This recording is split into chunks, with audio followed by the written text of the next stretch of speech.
अस्सलाम वालेकुम dear viewers, आप देख रहे हैं सिंधी टीचर। मैं आपको बुनियादी सिंधी, बेसिक सिंधी, स्टार्टिंग सिंधी से उर्दू तर्जुमे के साथ अलिफ बे से पढ़ाने की कोशिश कर रही हूँ सिंधी कायदे से।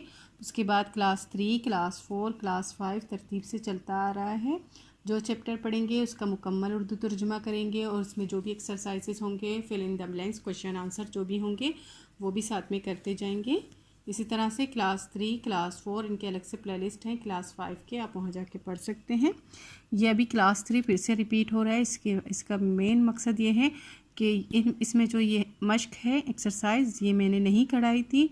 इसमें आप देखें कुछ कराने को है भी नहीं। इसमें लिखा है पढ़ो आई लिखो, मतलब ये पढ़ने हैं और रीराइट करने हैं। लेकिन बहुत सारे लोगों के कमेंट्स आ रहे हैं कि मैं इनके मीनिंग्स भी उनको बताऊं, तो इसीलिए फिर से मैंने क्लास 3 रिपीट कर दी है।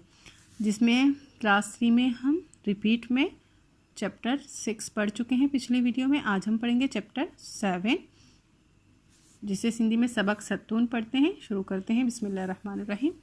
आज हमारे पास चैप्टर का टाइटल है फ। ये फ़े नहीं है, आप फ़े की शक्ल देख रहे हैं और उसमें 4 नुक्ते हैं, तो आप समझ रहे होंगे ये फ़े प्लस 2 चश्मिए हैं। ऐसा नहीं है, ये है फे, नॉर्मल वाला फे 3 नुक्ते वाला, और प्लस है, इन दोनों को मिला के फ बनता है। ठीक है, फ बनता है। लेकिन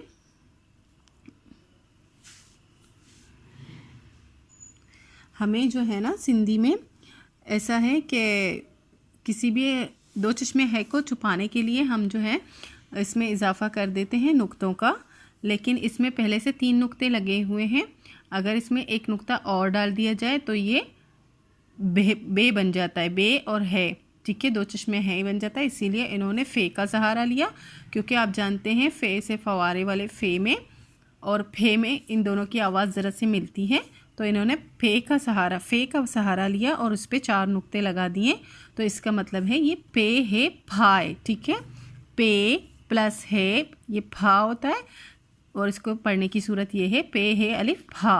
ठीक है, हमें जहाँ भी उर्दू में पे के बाद 2 चश्मे है की ज़रूरत पड़ेगी किसी अल्फाज को बनाने के लिए, तो हम इस तरह से पे और है लिखेंगे। लेकिन हमें सिंधी में ज़रूरत पड़ेगी तो हम इस तरह से लिखेंगे, इस तरह से लिखेंगे, ताकि इन दोनों में पहचान हो सके कि एक सिंधी में लिखा हुआ है और एक उर्दू में लिखा हुआ है। ठीक है, उम्मीद है समझ गए होंगे। इसी तरह से ईहो फीतो आहे, इसको कैसे पढ़ेंगे? है ये ही हमजा पेश ओ, ईहो फे ये फी थेवा तो फीतो अलिमद्दा है ये ही आहे, पीतो आहे, ईहो पीतो आहे। फीतो कहते हैं पहिए को, जिसे आप देख रहे हैं बैलगाड़ी का पहिया हो, कार गाड़ी का पहिया हो, किसी भी पहिए को फीतो कहते हैं। जो एक दाना हो, वाहिद की बात हो, उसको फीतो कहते हैं। ईहो फीतो आहे, ये टायर है, हम इस तरह से कहते हैं ये टायर है ये फे फी था फीथा अलिमद्दा हेनुन हेन आहेन, ही फीता आहेन। ये पहिए हैं, ये 2 हैं, एक से ज़्यादा है, इसीलिए इस फीतो जो है फीथा बन गया, और आही जो है आहेन बन गया। आही का मतलब है बड़िए है, और इस आहेन का मतलब है ये नुनगुन्ना है। ठीक है, और ईहो का मतलब है ये है ये। इसी तरह से मतलब ये कहेंगे ये टायर है। जहाँ हमें एक से ज़्यादा की बात करनी हो तो हम ये वाला लिखेंगे फ़ीता, और एक की बात करनी हो एक टायर की तो हम फ़ीतो कहेंगे। इसी तरह है ये ही अमज़ा ज़बर आ, ईहा फलिफा रोज़बर फार अलिमदा है ये ही आही, ईहा फार आही। फार कहते हैं जो होता है पीस को, टुकड़े को कहते हैं, जिसे हम इंग्लिश में पीस कहते हैं। किसी भी चीज़ को पीस करना, टुकड़े कर देना, टुकड़ों को कहते हैं। ठीक है, आप देखेंगे इहा फार आही, यहाँ पे देखिए तरबूज का एक टुकड़ा कटा हुआ है, तो ये समझो एक की बात हो रही है।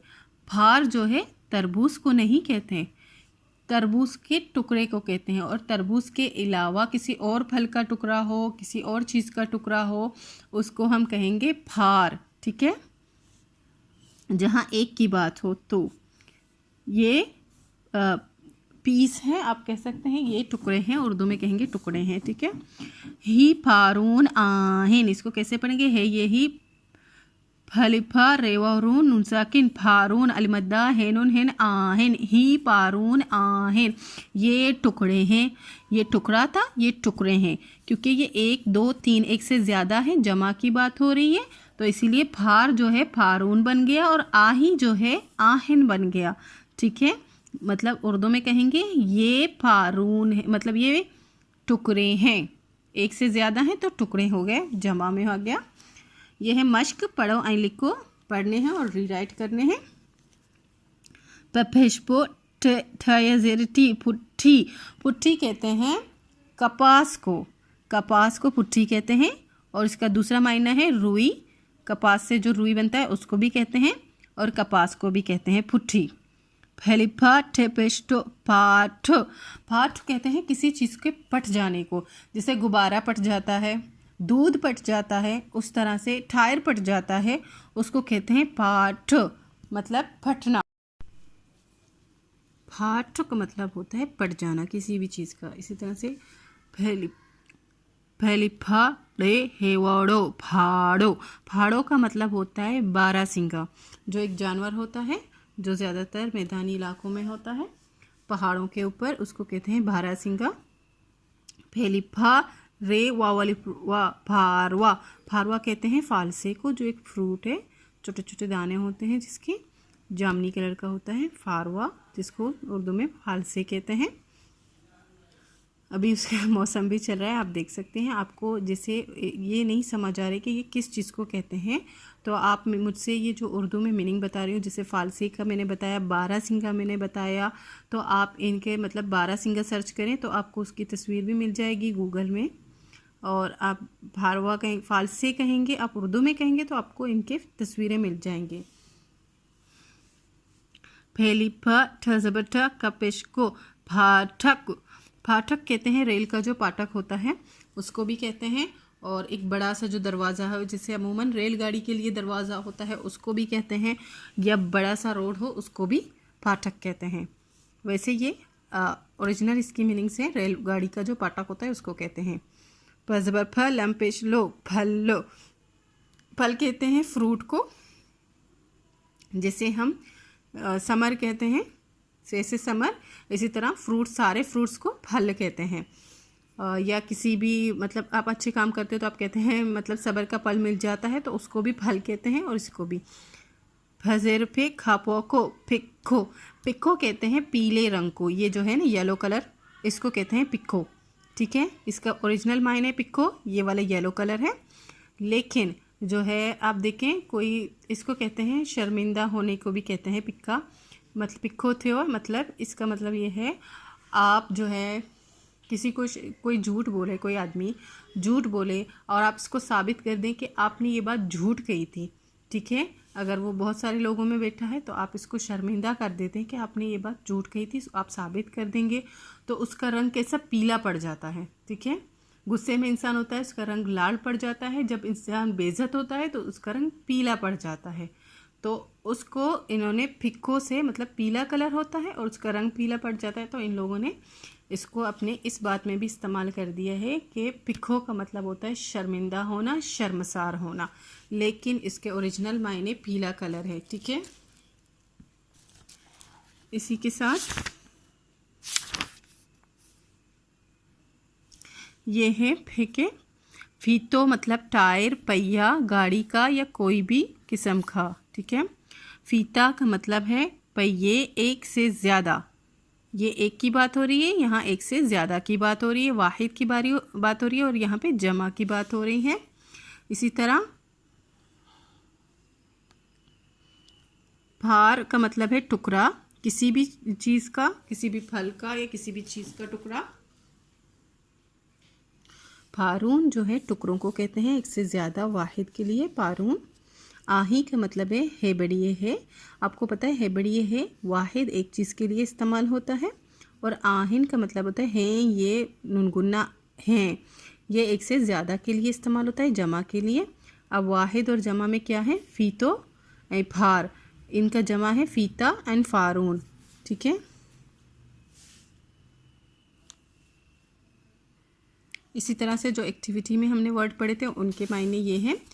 पुट्ठी, रुई, कपास, कोई रुई को भी कहते हैं, कपास को भी कहते हैं पुट्ठी।